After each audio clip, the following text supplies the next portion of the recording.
কৌশিক নন্দন বৰুৱাৰ নিৰিবিলি। কৌশিক নন্দন বৰুৱাৰ নিৰিবিলিখন পঢ়ি মোৰ সঁচাকৈ খুব ভাল লাগিল। অতীতৰ বহুতো মধুৰ স্মৃতিয়ে হৃদয়ৰ কোনোবা এটা নিবৃত কোণত খুন্দা মাৰিলেহি। সেইকাৰণে ভাবিলোঁ এই কিতাপখন আপোনালোকলৈ মই পাঠ কৰি দিওঁ। নাজানো ভুলেই কৰিছোঁ নে ভালেই কৰিছোঁ, কিন্তু মোৰ মন গ'ল আপোনালোকলৈ পাঠ কৰিবলৈ।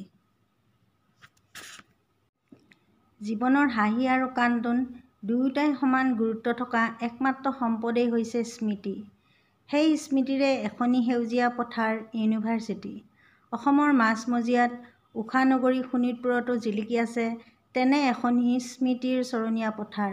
তেজপুৰ কেন্দ্ৰীয় বিশ্ববিদ্যালয়, চমুকৈ TU, অথবা কোনো প্ৰেমিক কবিৰ কলমে কোৱা কাঞ্চনৰ চহৰ। সন্ধ্যাৰাগিনী বৰুৱা উচ্চতৰ মাধ্যমিক সুখ্যাতিৰে উত্তীৰ্ণ হৈ কাঞ্চন নগৰীত আজি বাসিন্দা হোৱাৰ পথত। মাক-দেউতাকৰ আলাসৰ লাডু, ঘৰখনৰ একেজনী ছোৱালী সন্ধ্যাই ককাক আইতাক খুৰাক-খুৰীয়েকৰ মাজৰ পৰা আহিব নোখোজে তেজপুৰলৈ। হাজাৰ বুজনি আৰু প্ৰতি সপ্তাহে ঘৰলৈ গৈ থকাৰ এশ-এবুৰি প্ৰতিশ্ৰুতি লৈ চকুৰ পানী মচি মচি সন্ধ্যা সোমালগৈ জ্যোতি তোৰণৰ সিপাৰৰ সেউজীয়া পৃথিৱীখনত। হোষ্টেলটোৰ সন্মুখতে এজোপা কৃষ্ণচূড়া, কাষতে সোণাৰু জোপাও আছে, যেন কোনোবা চিত্ৰকাৰে অঁকা এখনি সুন্দৰ চিত্ৰপট। তেজপুৰ বিশ্ববিদ্যালয় সোৱণশিৰি ছাত্ৰী নিবাসত আজি সন্ধ্যাৰ প্ৰথমটো দিন। অলপ আগতে মাক-দেউতাকৰ সৈতে তাই আহি সোৱণশিৰি হোষ্টেলৰ ১৩২ নং কোঠাৰ আৱাসী হৈছেহি। প্ৰথমবাৰৰ বাবে ঘৰৰ পৰা আঁতৰত থকাৰ বাবে সন্ধ্যা যেন আশ্বস্ত হ'ব পৰা নাই। তেজপুৰ বিশ্ববিদ্যালয় অন্যবোৰতকৈ বহু পৃথক বুলি তাই শুনিছে। এই সেউজীয়া মাজৰ পৰিৱেশটো তাইৰ সঁচাই পচন্দ হৈছে। কাঞ্চন আৰু নাহৰৰ গছবোৰে ঘূৰি ঘূৰি চাইছে সন্ধ্যাই। ইমান ধুনীয়া কেম্পাছ নহয় যেন কোনোবা সাহিত্যিকৰ কলমৰে নিগৰা সপোনহে। কিন্তু তথাপিও ক'ৰবাত ভয়টোৱে লগ এৰা নাই তাইক। নতুন ঠাই, নতুন মানুহ, তাতে ৰেগিং নামৰ শব্দটো সপোনতো খেদি ফুৰিছে তাইক। বহুতে কৈছে ইয়াত হেনো ৰেগিং নহয়। দেখিছে, তাইও দেখিছে। কেম্পাছৰ অলিয়ে গলিয়ে ওলোমাই থোৱা হৰ্ডিংবোৰে যেন বাৰে বাৰে সকীয়াই আছে। তথাপি ৰাতিখননো কি বিশ্বাস। ছিনিয়ৰ দুজনী তিনিজনী হুৰমুৰকৈ সোমাই আহিলেই তাইক হৰ্ডিঙে বচাবহি নে কিবা? কি হ'ল, ভয় লাগিয়ে আছেনে? হঠাৎ কথাবোৰ ভাবি থাকোঁতেই ৰুমমেট বিদিশা বা সোমাই আহিল। নাই বা, এনেই আৰু অলপ। কওঁ নকওঁকৈ ক'লে তাই। একো নাই, লাহে লাহে চব ঠিক হৈ যাব। ক্লাছ আৰম্ভ হোৱাৰ পাছত এইবোৰ ভাবিবলৈ সময় নাপাবা। অলপ ওলাই যাওঁ ব'লা, মনটো ভাল লাগিব তোমাৰ। মন নাছিল যদিও প্ৰথম দিনাই নাযাওঁ ক'বলৈ বেয়া লাগিল বাবেই ওলাই আহিল সন্ধ্যা। তেজপুৰ ইউনিভাৰ্চিটিৰ সেউজীয়াবোৰেই তাইৰ আটাইতকৈ বেছি ভাল লাগে। এই সন্ধিয়াৰ সময়খিনিত ইউনিভাৰ্চিটিখনে যেন এটা বেলেগ ৰূপহে লয়। বিদিশা বাৰ লগত সন্ধ্যা গেটৰ বাহিৰৰ ভাৰ্চিটি কৰ্ণাৰলৈ গৈছিল। বাৰ কিবা বস্তু আনিব লগা আছিল। মানুহে যেন ভৰি আছিল দোকানখন। পুৰণিখিনিৰ বাবে দুমাহৰ অন্তত মৰমৰ চৌহদটোত লগৰবোৰৰ লগত ঘূৰাৰ মাদকতা। নতুনখিনিৰ হয়তো নতুন বুলিয়েই সতেজতা। বিদিশা ভাৰ্চিটিৰ কাষৰ মেডিকেলখনলৈ গৈছিল কিবা ঔষধ ল'বলৈ। আৰু সন্ধ্যা ৰৈ আছিল অকলে। হঠাৎ কেইটামান ল'ৰাই হাঁহি শুনি কাষলৈ ঘূৰি চাই দেখে তাই ঠিক তাইৰ কাষতেই চাৰিটামান ল'ৰাই চিগাৰেট খাই আছে। টিঙিচকৈ উঠি অহা খংটো দমাই ৰাখিলে তাই। ইমান অভদ্ৰনে? কেম্পাছৰ ভিতৰত খাব নিদিয়াৰ বাবে বাহিৰত সুবিধাটো নেৰে এওঁলোকে। এবাৰ ল'ৰাকেইটাৰ ফালে চাই মুখ ঘূৰাই দিলে তাই। চিগাৰেটৰ গোন্ধ এনেই সহিব নোৱাৰে তাই। এনেয়ে হোৱা হ'লে সন্ধ্যাই কৈয়ে দিলেহেঁতেন। পিছে এতিয়া প্ৰথম দিনাই ফেপেৰি পাতি নিজৰ ভৰিত কুঠাৰ নামাৰে তাই। যাওঁ ব'লা সন্ধ্যা, তোমালোকৰ নিউ কামাৰ্চৰ আকৌ সোনকালে ইন টাইম। ভালেই, এনেও চিগাৰেটৰ গোন্ধত অশান্তি লাগিছে। বিদিশাৰ লগত গেটৰ ভিতৰলৈ খোজ ল'লে সন্ধ্যাই। ঐ, চিগাৰেটটো পেলাই দিলা যে, কেলেই বে? হঠাৎ কথাখিনি সন্ধ্যাৰ কাণত পৰিলেই। কোন বাৰু চিগাৰেট পেলাই দিয়াজন? কেনেবাকৈ তাইৰ মুখৰ ভাঁজত গম পালে নেকি অশান্ত পাইছে বুলি? বিদিশা বা গ'লেই, চাওঁ বুলিও ঘূৰি চাব নোৱাৰিলে তাই। বাহিৰৰ পৰা আহি মাকলৈ ফোনটো লগালে সন্ধ্যাই। মাকৰ মাত থোকাথুকি হৈয়েই আছিল।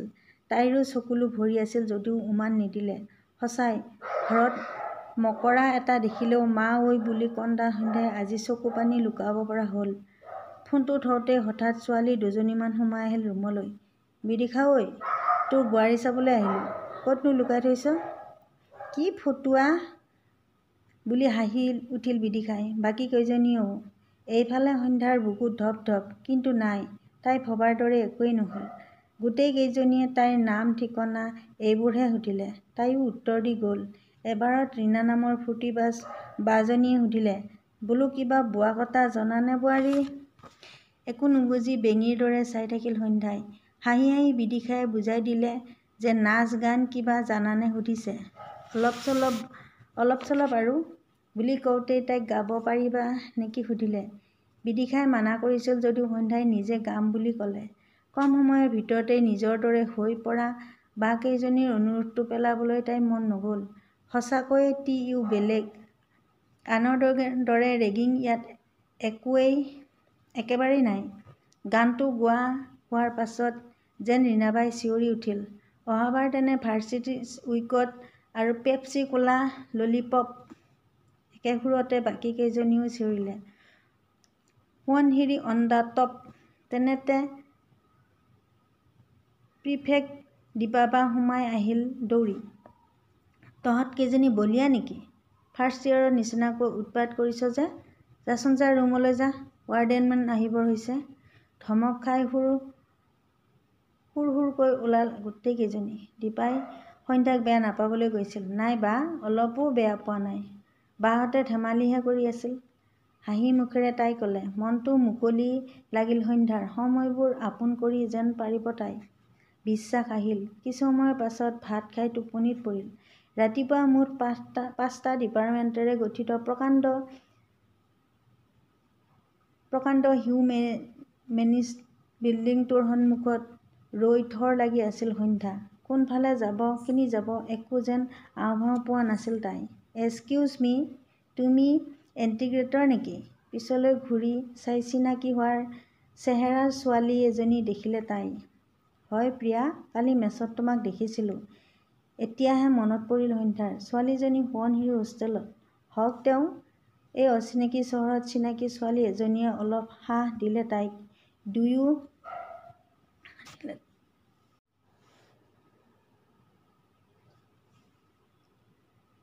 এক্সকিউজ মি, তুমিও ইণ্টিগ্ৰেটৰ নেকি?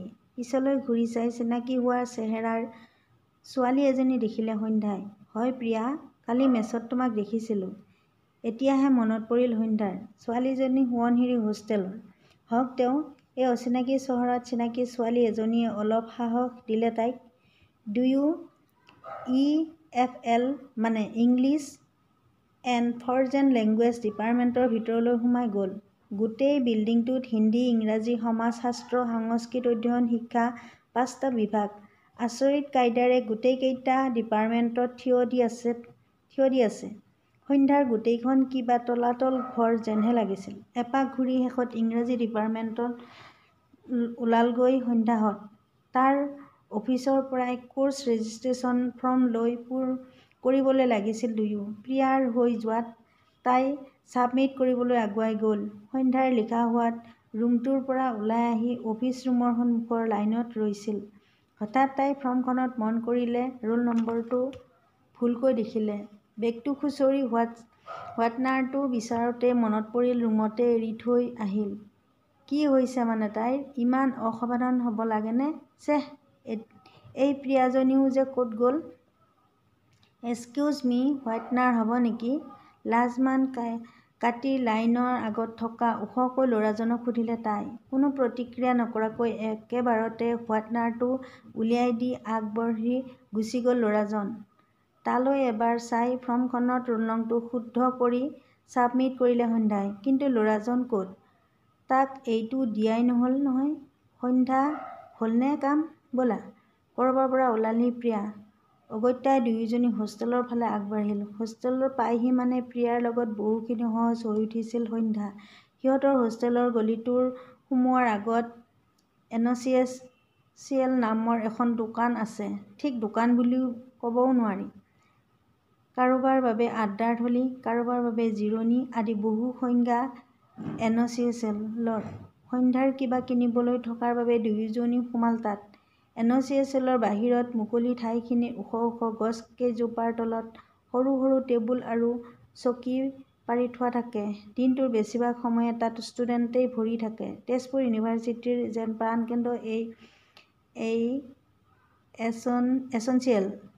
দৰকাৰী বস্তুকেইটা কিনি ওলাই আহোঁতেই হঠাৎ সন্ধ্যাৰ চকুত পৰিল ৪-৫জন ল'ৰাৰ লগত সেই ল'ৰাজনো বহি আছিল। কি কৰে? হোৱাইটনাৰটো দি আহিবগৈ নেকি তাই? কি যে নিলাজৰ নিচিনা কথাবোৰ ভাবিছে। বাদ দে, পাছত কেতিয়াবা দিম। এছেঞ্চিয়েলৰ পৰা ওলাওঁতেই তাইৰ কাণত পৰিল। অনুকৰণৰে দিন দেই, হোৱাইটনাৰ দিয়া লোৱা হ'লেই। অনুকৰণ? কিয় জানো নামটো মনতে এবাৰ আওৰালে তাই। হোষ্টেল আহি সোমায়েই আচৰিত হ'ল সন্ধ্যা আৰু প্ৰিয়া। প্ৰথম মহলাত কোনোবাই চিঞৰি চিঞৰি গালি পাৰি আছে। বিদিশাৰ লগতে সন্ধ্যাও গৈ দেখে কালি লগ পোৱা ৰীণা বা। শেষ কৰিলে এই অভদ্ৰকেইটাই। নোৱাৰো আৰু মই, নাথাকো যা হোষ্টেলত। কৰিডৰতে থিয় হৈ ৰীণাৰ গালি। কি হ'লনো বিদিশা বা? কাক গালি দি আছে ৰীণা বাই? ভয়ে ভয়ে সুধিলে সন্ধ্যাই। ৰীণাৰ ৰুমৰ কাষৰ গছজোপালৈ আঙুলিয়াই বিদিশাই। সন্ধ্যাই আগুৱাই গৈ দেখে এটা মূলোৱা হৰলিক্সৰ টেমাৰ পৰা বিস্কুট উলিয়াই খাই আছে। বান্দৰ? আশ্চৰ্যত চিঞৰি উঠিল সন্ধ্যা। বান্দৰ নহয়, ইহঁত মস্ত চোৰ। চোৰো নহয়, ডকাইত। এইকেইটা ডকাইত। গলি নে তই? ৰীণাই চোঁচা লোৱা দেখি বান্দৰটো আঁতৰিল। তোক চাগে সীতা বুলি ভাবিছে। সেইকাৰণে খবৰ কৰিবলৈ আহি থাকে। কাষৰ ৰুমৰ দীপ্তিয়ে চিঞৰিলে। সীতা নহয়, কোনোবা দিনা ৰাৱণ হৈ ইহঁতৰ নেঙুৰত জুই লগাই আছো ৰহ, চাই থাক। ৰীণাৰ উত্তৰত হাঁহিৰ জোৱাৰ। বঢ়িয়া। নেক্সট কালচাৰেল ৰেলীত তই খাটাং ৰাৱণ। এইবাৰ দীপা বা আহিল। খং উঠি আছে, জোকাই নাথাক। বুলি ৰুমটোলৈ ভোৰভোৰাই সোমাই গ'ল ৰীণা। বিদিশা, দীপ্তিহঁতেও গৈ বান্দৰে চেদেলি ভেদেলি কৰি যোৱা ৰীণাৰ ৰুমটো ঠিক কৰাত লাগিল।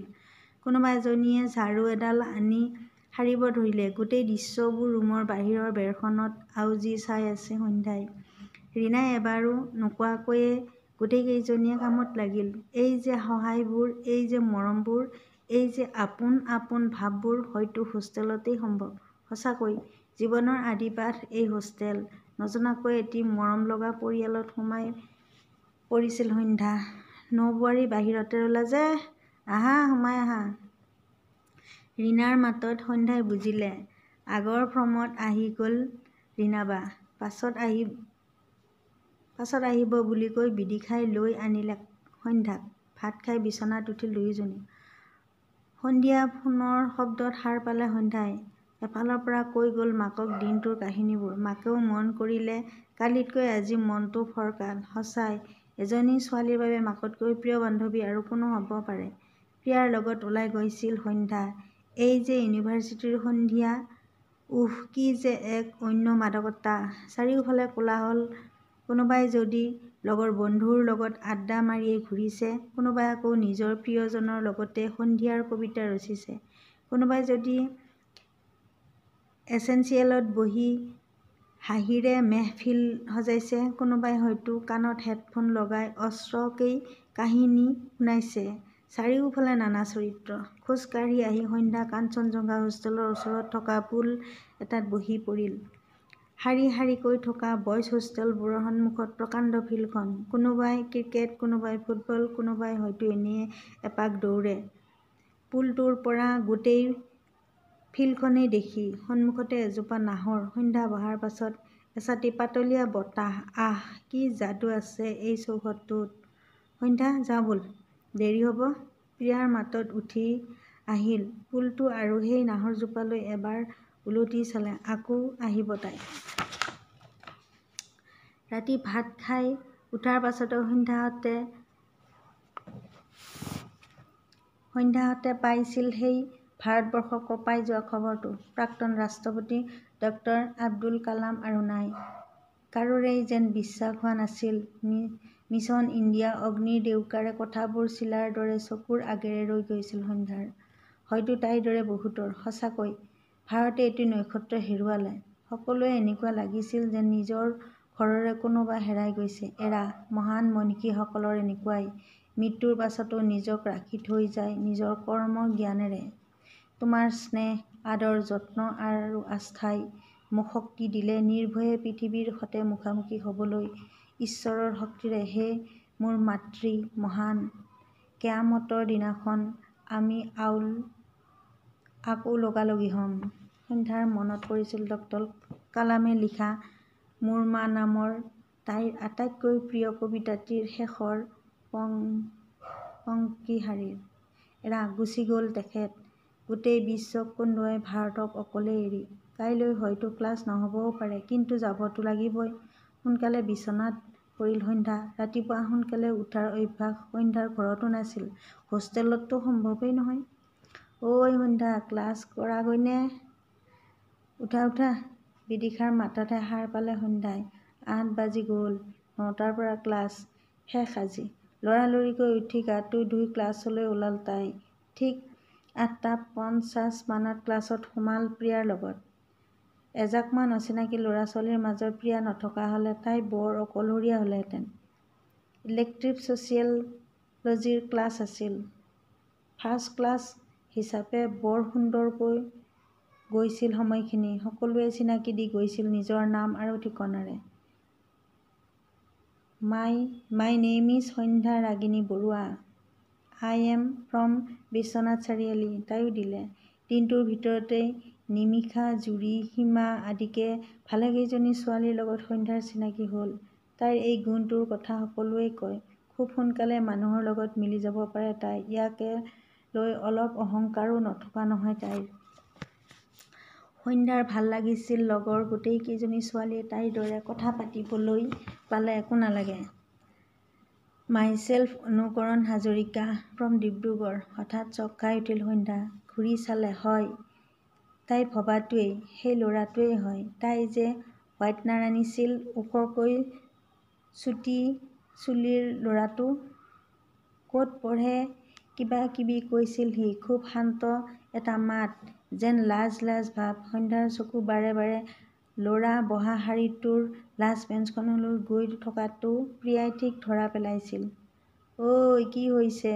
চকু বাৰে বাৰে সেইফালে যে। ধৰা পৰাৰ ভয়ত চিঞৰি উঠিল সন্ধ্যা। কি যে কোৱা তুমি? এনেই ক্লাছটো চাব নোৱাৰি নে কিবা? দুষ্টালি হাঁহি এটা মাৰি আঁতৰি গৈছিল প্ৰিয়া। থাৰ্ড ক্লাছৰ পাছত সিহঁত দুয়োজনীও উঠি অলপ ওলাই গৈছিল। কোনো টিচাৰ অহা নাছিল বাবেই ক্লাছটো অলপ বিশৃংখল হোৱাৰ দৰে আছিল। তেনেকুৱাতে এজন ল'ৰাই সন্ধ্যাহঁতৰ বেঞ্চৰ আগত বহি ক'লে, তোমালোকৰ ফোন নম্বৰকেইটা দিবা নেকি? কথা নাই বতৰা নাই, ফোন নম্বৰ। তাকো অচিনাকি ল'ৰা। কি নিলাজ ল'ৰা? নাই, আগতেই দেখিছেনে লগ পাইছে? টিঙিচকৈ উঠি অহা সন্ধ্যাৰ খংটো বহুত চেষ্টা কৰিও নিজক ৰখাব নোৱাৰি কৈ উঠিল তাই। কিহৰ সুখত ফোন নম্বৰ বিলাম?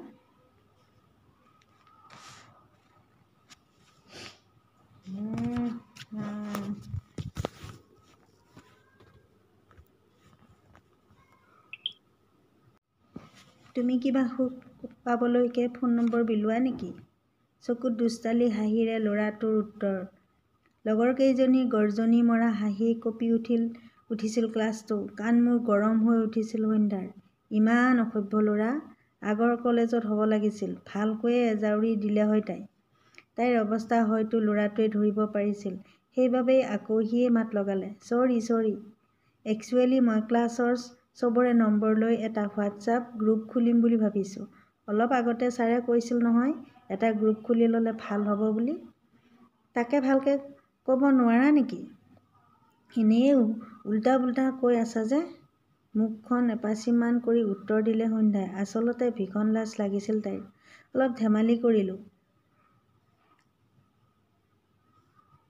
অলপ ধেমালি কৰিলোঁ আৰু। বাই দ্য ৱেজ মিছ বৰুৱা, ছোৱালীসকলৰ ফোন নম্বৰ কেইটা কালেক্ট কৰি মোক দিব আপুনি। এন মোৰ চিনাকিটো ইতিমধ্যে পাইছেই চাগে। মাইছেল্ফ অভিমন্যু ফ্ৰম গোলাঘাট। কথাকেইটা কৈ আঁতৰি গ'ল ল'ৰাটো।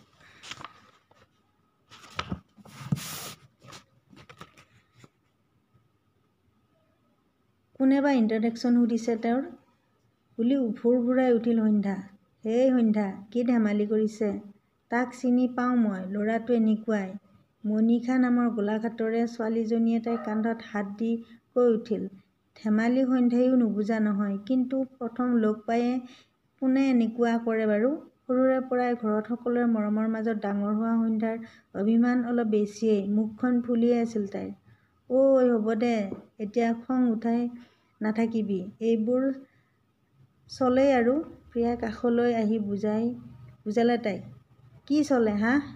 তহঁতৰ ফালে চলিব পাৰে, আমাৰ ফালে নচলে। অচিনাকি মানুহক এনেকে কথা নকয়। প্ৰিয়া হাঁহি উঠিল। ঐ ছোৱালীজনী যে ডাঙৰ হোৱাই নাই তাইছে। হ'ব বাৰু, এইবাৰৰ পৰা কিবা ক'লে তইও গালি দি দিবি তাক। এতিয়া মুখখন ফুলাবলৈ এৰ। সন্ধ্যাৰ গালখন জোৰকৈ চেপি দিলে প্ৰিয়াই। এনেকুৱাতে সিহঁতৰ ক্লাছৰে মনশ্ৰীয়ে খবৰটো আনিলে আজি আৰু ক্লাছ নহয় বুলি। আব্দুল কালাম দেৱৰ মৃত্যুৰ বাবে ক্লাছ কেনচেল হৈছে। সকলোৱে কমিউনিটি হললৈ যাব দিছে। Community hall? এইটো আকৌ ক'ত? সন্ধ্যাই ফুচফুচাই সুধিলে প্ৰিয়াক। আচলতে এতিয়া চৌহদটোৰ বহু ঠাইত তাই চিনি পোৱা হোৱাই নাই। মই জানো, ব'ল। প্ৰিয়াই থিয় হৈ ক'লে। ইউনিভাৰ্চিটিয়েই হওক বা স্কুলৰ ক্লাছ ইজ কেনচেল শাৰীটো আই লাভ ইউতকৈও প্ৰিয় সকলোৰে। খবৰটো পায়েই গোটাইবোৰে হুৰ-মুৰ লগালে, যেন সেইটোৰ বাবেই বাট চাইহে আছিল। লৰালৰিকৈ সকলো যাবলৈ ওলাল। ঐ সন্ধ্যা, ব'ল আকৌ। হাতত কালিৰ ল'ৰাটোৰ হোৱাটনাৰটো লৈ থৰ হৈ থকা সন্ধ্যাক ঠেলা মাৰি সুধিলে প্ৰিয়াই। তই গৈ থাকচোন, মই আহি আছোঁ বুলি প্ৰিয়াই পঠিয়াই ৰৈ গ'ল সন্ধ্যা। নাই, আজি দিব লাগিব। কথাটো বেয়া হৈছে। সি যে কি বুলি ভাবিছে চাগে। মনতে কথাখিনি ভাবি এখোজ-দুখোজকৈ ল'ৰা বহা শাৰীটোলৈ আগবাঢ়ি গ'ল সন্ধ্যা। ছোৱালী প্ৰায়খিনিয়েই বাহিৰ ওলাইছিল যদিও ল'ৰা বেছিভাগ ওলোৱা নাছিল। তেওঁ সাহ কৰি ল'ৰাজনৰ ওচৰ পালেগৈ তাই। এক্সকিউজ মি, তোমাৰ হোৱাটনাৰটো মোৰ তাতে থাকি গৈছিল কালি। তাৰ ফালে আগবঢ়াই দি কৈ উঠিল সন্ধ্যাই। বুলি কৈ ৰুমটোৰ পৰা ওলাইছিল সি। কি আচৰিত ল'ৰা, মুখেৰে একো এটা কথা নাই। ই কথা ক'ব পাৰে নে নাই বাৰু? মানুহ নে মেচিনো?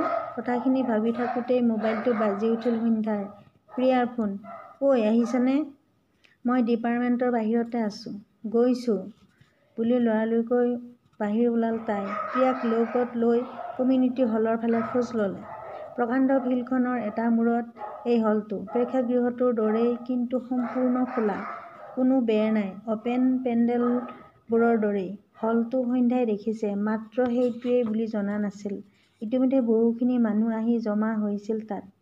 ভি.চি. ছাৰো কিছু সময়ৰ পাছত পালেহি। মৌন প্ৰাৰ্থনাৰ পাছতেই কোনোবাই কালামদেৱৰ মোৰ মা কবিতাটি আবৃত্তি কৰিলে। ক'ব নোৱাৰাকৈ চকু ভৰি আহিছিল সন্ধ্যাৰ।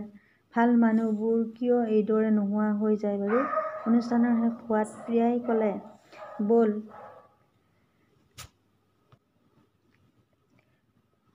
ব'ল কেফেটেৰিয়া যাওঁ, কফি একাপ খাম। কমিউনিটি হলৰ কাষতেই দিনৰ অফিচ। তাৰ ঠিক কাষতেই কলাগুৰু বিষ্ণুপ্ৰসাদ ৰাভাৰ প্ৰেক্ষাগৃহ। সন্ধ্যাই চালে বাহিৰৰ পৰাই। সন্মুখত কলাগুৰুৰ মূৰ্তিটো থিয় দি আছে। ইমান ধুনীয়া প্ৰেক্ষাগৃহটো। অডিশ্যনৰ সময়ত ভয় আৰু চিন্তাতেই ভালকৈ মনেই কৰা নাছিল তাই। সন্মুখত এজোপা সোণাৰু তলসৰা ফুলে যেন এখনি হালধীয়া দলিচাহে পাৰি থৈছে। সন্ধ্যাই বুটলি ল'লে দুপাহিমান। গছত লগা ফুল ছিঙি আনিবলৈ চোন তত নাযায় তাইৰ। তাতকৈ সৰা ফুলহে বেছি ভাল লাগে। পৰিলেই যেনিবা সৰি সেইবুলি জানো হেঁপাহবোৰক গছকি যাব পাৰি? প্ৰেক্ষাগৃহৰ সন্মুখৰ ৰাস্তাটোত সিটো পাৰে কেফেটেৰিয়া।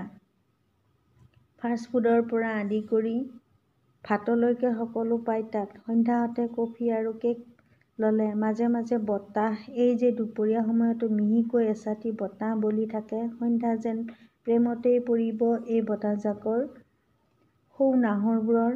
প্ৰিয়াৰ সৈতে এনেই কথা পাতি আছিল সন্ধ্যাই। হঠাৎ তাইৰ কাণত পৰিল, সন্ধ্যা যেতিয়া নামে জিলমিলাই কাচি জোনে আইলৈ মনত পৰে।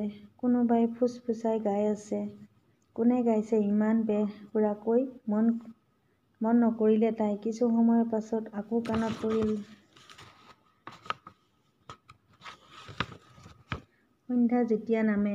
এইবাৰ কিছু সন্দেহ হোৱাত ঘূৰি চালে তাই। সিহঁতৰ বহা ঠাইখিনিৰ ঠিক পিছতে দুটা ল'ৰাৰ সৈতে অভিমন্যু। খঙত চকু ৰঙা পাক খাই আহিল সন্ধ্যাৰ। ইমান বেছি অভদ্ৰ। এইটো পাপনদাৰ গান বুইছ? বহুত ফেমাছ। মোৰতো অল টাইম ফেভাৰেট। লগৰকেইটাক বুজাই আছে অভিমন্যুই। বাহ, কি এক্টিং যেন একো নাজানে। খঙত উচাট মাৰি আঁতৰি আহিল সন্ধ্যা। ঐ কি হ'ল? গুচি আহিলি যে পিছে পিছে? প্ৰিয়া দেখা নাই সেই অভদ্ৰটো য'তে ত'তে ওলাই যায়। সন্ধ্যাৰ খং। অভিমন্যু মানে? হাঁহি উঠিল প্ৰিয়াৰ। ব'ল নিৰিবিলি যাওঁ, মুড ভাল হৈ যাব তোৰ। সন্ধ্যাই নাযাওঁ কৈছিল যদিও প্ৰিয়াই জোৰকৈ লৈ গ'ল তাইক। এই প্ৰিয়াজনী যে অকল ঘূৰি ফুৰাই কাম। অৱশ্যে বেচেৰীৰো দোষ নাই। ফাৰ্ষ্ট ইয়েৰৰ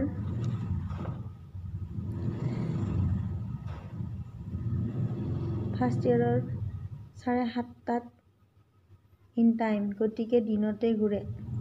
ঠিক নিৰিবিলি পাইছিলহি সিহঁত।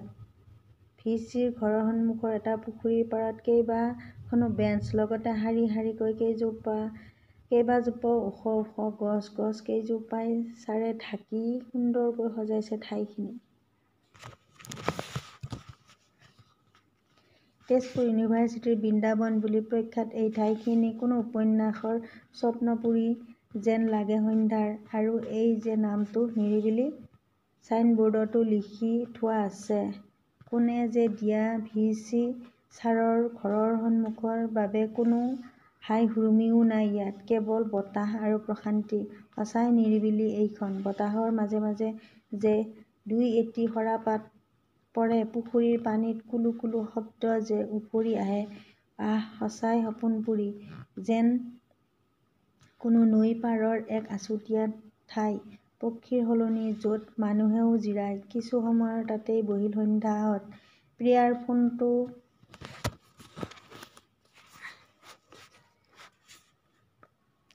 প্ৰিয়াই ফটো ল'লে। তাতেই অলপ সময় কথা পাতি উঠিল। নিৰিবিলি ঠিক পাৰ হওঁতেই পিছফালৰ পৰা চিঞৰি আহিল, প্ৰিয়া আমাকো হোৱাইটনাৰ পেন কিবা দিবলৈ ক'বা অ' তোমাৰ বান্ধৱীক। খঙত ঘূৰি চালে সন্ধ্যাই। অঁকাই পকাই সেউজীয়া চাইকেলখন চলাই আহি থকা অভিমন্যুক দেখি মূৰটো গৰম হৈ গৈছিল সন্ধ্যাৰ। এইটোক চবতেই কেলেই পায় বাৰু? ৰাস্তাৰ মাজত কাজিয়া লাগিবলৈ মন নাছিল বাবেই মনে মনে থাকিল তাই। এজাউৰি হাঁহিৰে ল'ৰাৰ জাকটো পাৰ হৈ যোৱাৰ পাছত ভোৰ ভৰাইছিল সন্ধ্যাই। এইটোৱেই চৰ খাব মোৰ পৰা কেতিয়াবা। এতিয়া সম্ভাৱ্য কাহিনীৰ সাক্ষী বহন কৰি নিৰিবিলি বতাহজাক যেন সেইদিনা জোৰকৈয়ে বলিছে। হয়তো এটি সৰাপাত উৰি নিৰিবিলিৰ কোনোবা উকা বেঞ্চত পৰিছিল।